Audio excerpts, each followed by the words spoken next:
How many of you are dependent on scholarships to pay for school?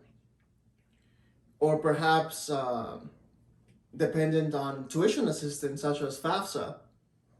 Quite the majority of us, right? Now, let's just assume that you don't qualify for either one of those options. What are you left with? Your job, right?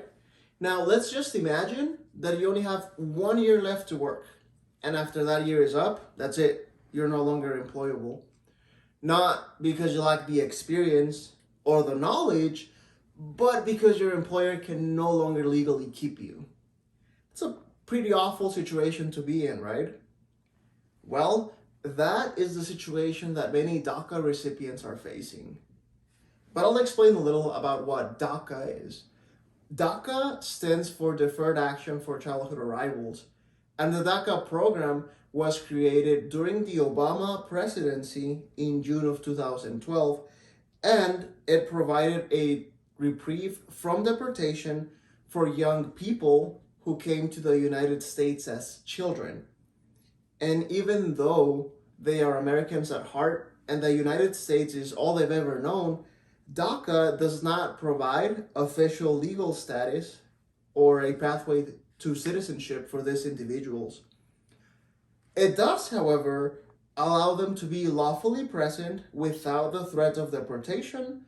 It also allows for them to apply for driver's license, and perhaps the biggest and most important benefit is that it allows them to apply for a work permit, which is renewable every 2 years, as long as they continue to be outstanding citizens with no criminal record.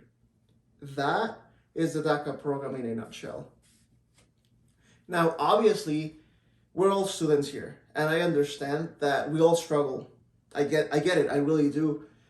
However, even though I understand that advancing your education as well as attaining a degree is a privilege, we all deserve a fighting chance.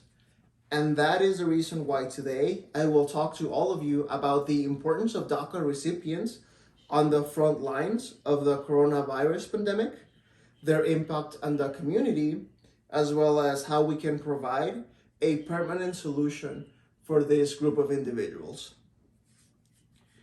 There are roughly 650,000 DACA recipients, and their presence is more apparent than ever before, mainly because of political reasons. But they actually contribute a lot to society. Let's use COVID-19 as an example. Now, we're facing a major crisis due to COVID-19, and it's become very apparent that we do not have enough healthcare professionals to tend to all of our patients.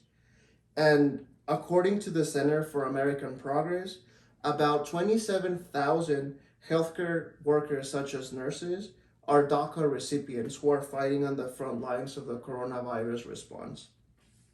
Not only that, but according to the American Journal of Public Health, there are also roughly 12,700 DACA recipients who also work on the health field but have different roles, such as custodians, food preparers, management, administration.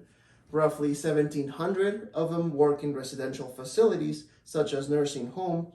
And one number that particularly stands out for me is that there are at least roughly close to 1,500 educators that are dependent on DACA.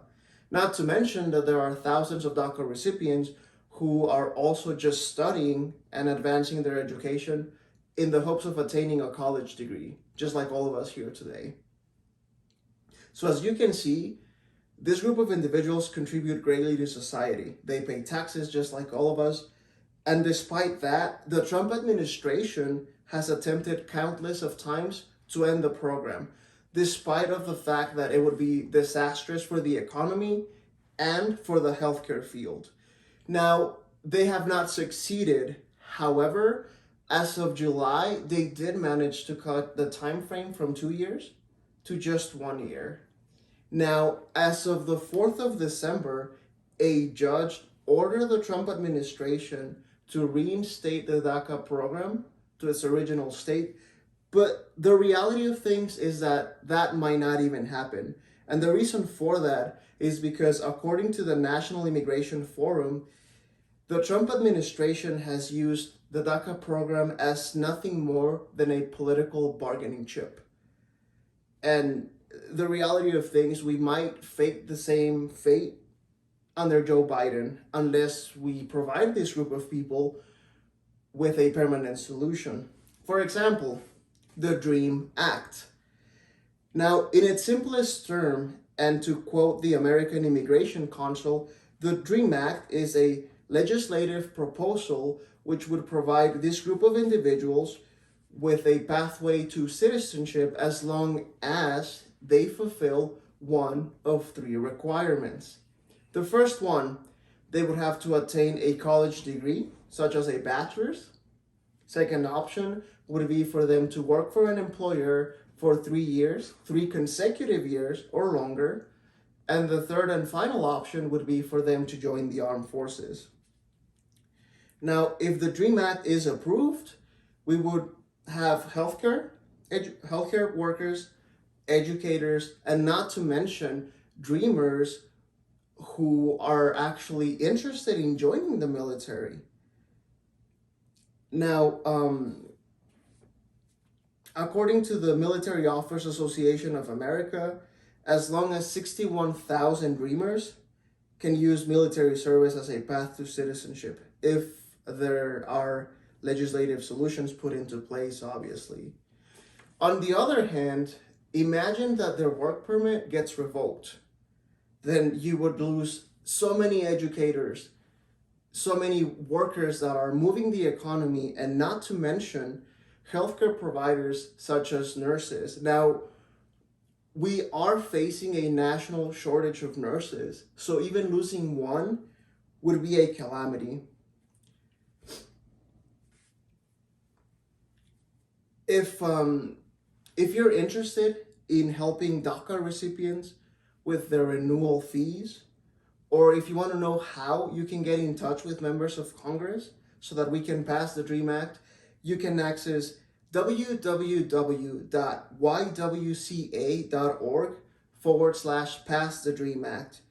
Your help will definitely make a difference in the community. And that brings me to the conclusion of my speech. And today we talked about the impact that DACA recipients have on the healthcare field, on the community, and how we can provide a permanent solution for this group of people via the DREAM Act. We can no longer continue to turn a blind eye to what DACA recipients are facing, and we need to take action. It is in our hands to make sure that our communities continue to flourish so that we may have the most capable individuals as we can. Thank you.